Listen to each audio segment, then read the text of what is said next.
Hello internet, welcome back to the story Nook. I'm going to be reading something I actually wrote, and this was written way back in January 19th, 2023, or at least that's when it was published, onto my writing blog, which is galaxyoftales.blogspot.com, and it's titled The Witch Adopts the Duke's Precious Niece, Chapter 1. And you can always tell, like, when I'm writing something, especially online, I always leave, like, a little office note either at the beginning or the end, or both. And essentially, I wanted to try writing a web novel type series similar to the web comics that I have been obsessed with reading, so enjoy this lovely little series. This is chapter 1 of me trying to capture that style. But before that, I hope you are all doing well. I hope you're staying hydrated. If you're new here, hi! I'm Chrissy, and I like to read things. If you're catching this on my main channel, Chrissy Duffy with a speed paint, hi, welcome. You can read along with the text on the Story Nook channel where this will be first, and you can also see my little Sonic character avatar as a little PNG tuber. So yeah, but we are on chapter 1 and we're gonna read this now. This world was interesting, and I was luckily born into the role that wouldn't put me at risk. I was an extra. On top of that, a witch. I was more powerful witch, but I got joy from the simple tricks I could do. With my knowledge of the novel, I traveled to a place relatively unharmed by the novel's events. Sure, I didn't have access to a convenience store, but my magic made gardening easier. For anything else, I could disguise myself to sell the excess in the neighboring villages and buy what I lack. I hummed as I walked to my garden.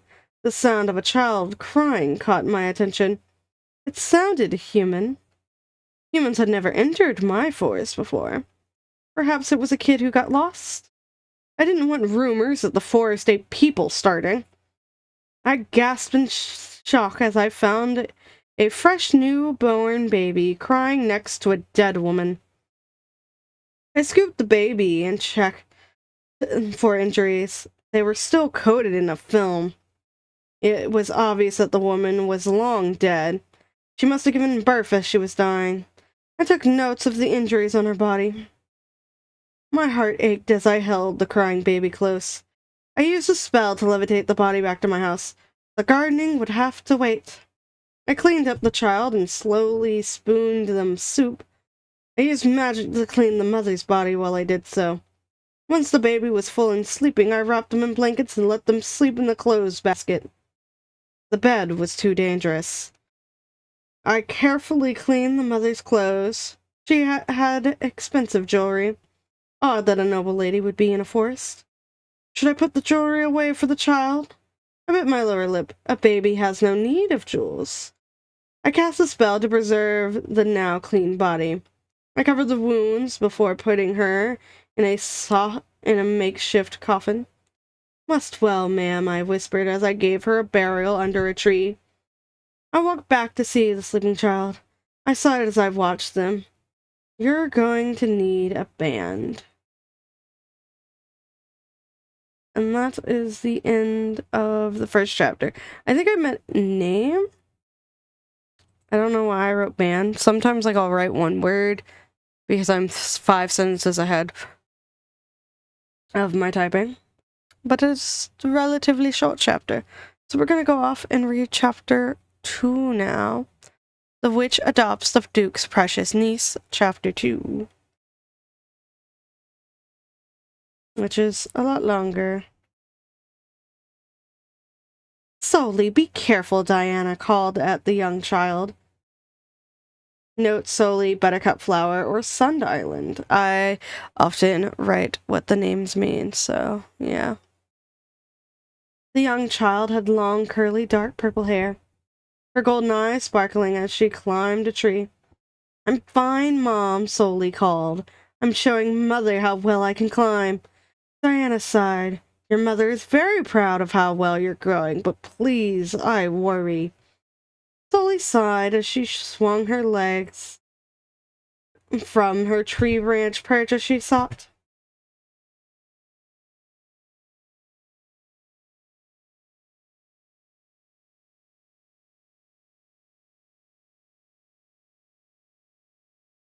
She looked at Diana's pleading navy eyes.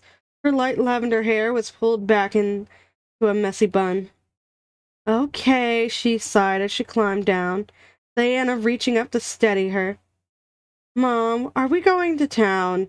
She pouted as she looked at the wheelbarrow of vegetables.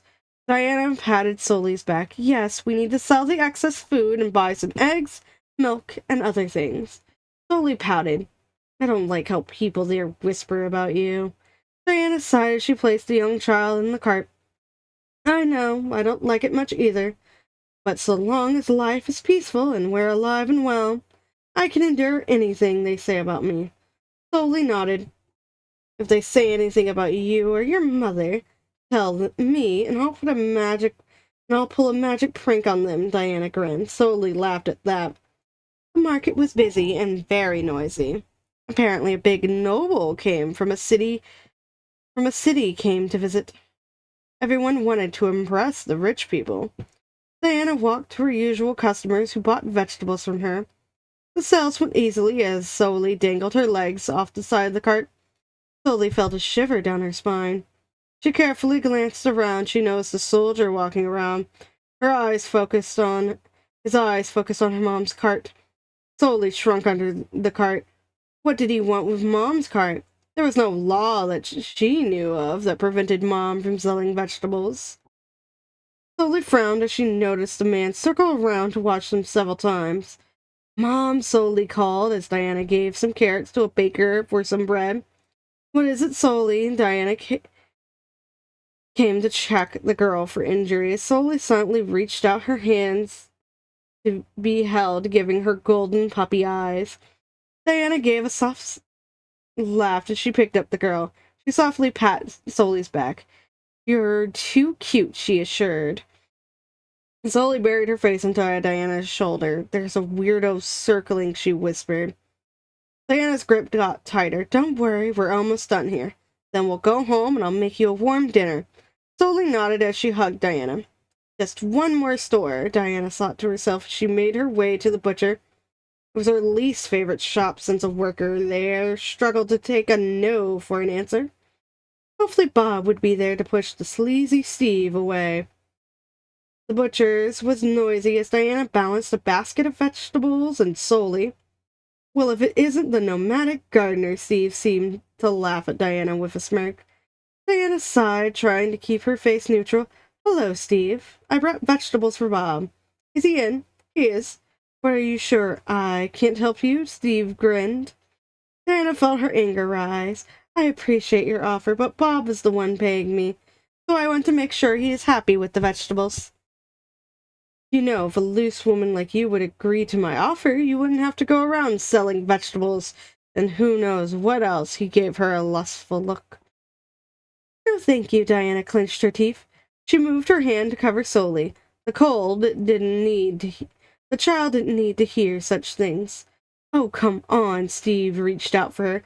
Soli began to growl and glare at him as Diana stepped back from him. He paused and glared at Soli.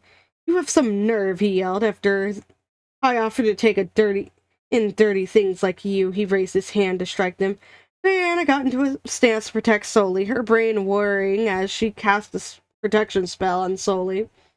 The cloaked knight appeared out of nowhere, firmly grabbing Steve's arm. He tested it back to hold Steve down. "That's supposed to be twisted." "Don't you have shame trying to hit a woman and child?" the knight lectured. He twisted the arm for emphasis. "Now apologize to both," he ordered. I'm, I'm sorry," Steve started, with tears in his eyes. The knight nodded as he dropped Steve's arm. "Now get," he growled in Steve's ear. Steve got up and bolted as the knight adjusted himself. He coughed into a balled-up hand. "Sorry for the disturbance, everyone. Please go about your day," he said in a very friendly manner. People slowly moved about their day. He turned to face Diana. "My apologizing for butting in like that, miss." He gave a soft bow. Sully gripped Diana tighter. "That's the weirdo," she whispered to Diana. Diana nodded as she held Sully closer. "Thank you for your help, sir," Diana answered politely. Bob walked up to them. "So sorry about Steve, Diana." The large, heavy-set man looked apologetic. "I told him to leave you be." Diana sighed. This gentleman was kind enough to help as she gestured to the knight. "I have the vegetables you wanted." Bob nodded. "Let me pay you extra for the trouble," Diana smiled. "That's very generous of you." "Thank you, Bob." She tapped Solly on the shoulder. "Thank you, Mr. Bob." Solly gave a bright smile. "You're very welcome, Solly." Bob smiled as he took the crate of veggies. He walked back to get Diana's payment. "So," Diana elongated the word, "went. Why have you been circling our cart?" she asked the knight. "Oh," he paused. "That does make me look like a weirdo." He removed the hood in his cloak. He had curly dark purple hair, just like Solly. His eyes a warm brown color. "Your daughter looks just like my sister." "So I saw my sister shrunk in size. Or had a kid since I haven't seen her in so long." "My apologies if I made either of you uncomfortable." Solly scooted closer to him from the safety of the cart. "Do you have a picture of your sister? If so, can I see?" Solly asked curiously. "Please," she added. He smiled. "Sure." He pulled a locket from under his shirt. He opened the locket to show the young girl. She was a very lovely young woman. Solly gasped as she tugged Diana's mom. "Mom, she looks just like Mother," she squealed. Diana leaned forward to look at the small portrait. Her eyes widened. "She really does look like your mother, Solly." The knight tilted his head. "Pardon me, but aren't you her mother?" Bob returned with a crate with milk and meat cuts. "Thank you, Bob." Diana smiled. Bob nodded before he turned to look at Solly. He paused as he saw the knight's face. He gave an incredulous look to the knight before going back to his shop. "Meanwhile, Diana is my mom, but I also have a mother, so I have two moms," Solly explained to the knight. "Oh," he nodded. "My sister was named Julia. If your mother's name is the same, she might be my sister. May I ask, how is she?" The knight looked very hopeful, like he greatly missed his sister, but was afraid to approach her. Solly felt sorry for this man. She looked at Diana, who was now walking back with a crate from Bob the butcher. "Bob gave us some extra milk and meat." Diana showed the items to Solly. Solly smiled as she nodded. She pointed at the knight. "Mom, can you tell Mr. Knight about Mother? He thinks she might be his sister." Diana nodded. "Would you mind walking with us as we talk?" "Not at all," he saluted. Diana nodded. "I found Solly with her mother when Solly was a few hours old. Her mother was too far gone. I gave her a burial and raised Solly as my own." "Oh," the knight deflated. "I'm sorry to us about something so painful." "I feel worse for Mr. Knight," Solly stated as she swung her legs up the cart. Solly's mother had some jewelry," Diana stated. "Can you describe any of it to me?" The knight nodded as he thought. "My sister and I didn't talk next when I was sent to the front. Didn't talk much when I was sent to the front lines. She ran away after a fight with our parents. Even if they are the same, I don't recall much of her jewelry. I have her. I gave her a metal bracelet with a red-green inlay into it. On the metal clasp plate I engraved." "Julia," Diana interrupted. She clearly remembered the bracelet. It was rather simple compared to the rest of her overly fancy jewelry. "Yes," he bounced like an excited puppy. "I had her name engraved into it." The wind seemed to leave his sails as the realization hit him. "She's gone," he muttered. Solly gave him a sympathetic look. Then a thought dawned on the young child's mind. "Mom, does that make Mr. Knight my uncle?" Diana gave a solemn nod. "It does." Solly's fists formed fists of excitement. "Can I get to know Uncle, Mom?" Diana looked to looked the knight up and down. I don't see anything about him being a bad person, she smiled at her daughter. So if you want to, you can. Yay! Soli pumped her fist. Hi, Uncle. I'm Soli. What's your name? He chuckled at that. Hi, Soli. I'm Bedrick Driscoll von Autumn. It is an honor to meet my niece. It is also an honor to meet your mom. He did a soft bow. Likewise, I'm Diana. Diana gave a small bow. Von Autumn. Sounds familiar. Diana stated after a moment. You must be a great nine to have your name known all the way out here. My apologies that I can't recall your accomplishments. Cedric sucked in his cheek in embarrassment. That's fine. The fact that you have heard my name is a blessing. Diana found the nervous embarrassment kind of cute. She smiled at Soli. Soli, what do you think about inviting your Uncle Beatrick over for lunch sometime? Soli bounced in joy. That would be great. Uncle, bring flowers for Mother. We can tell her about how you've been doing.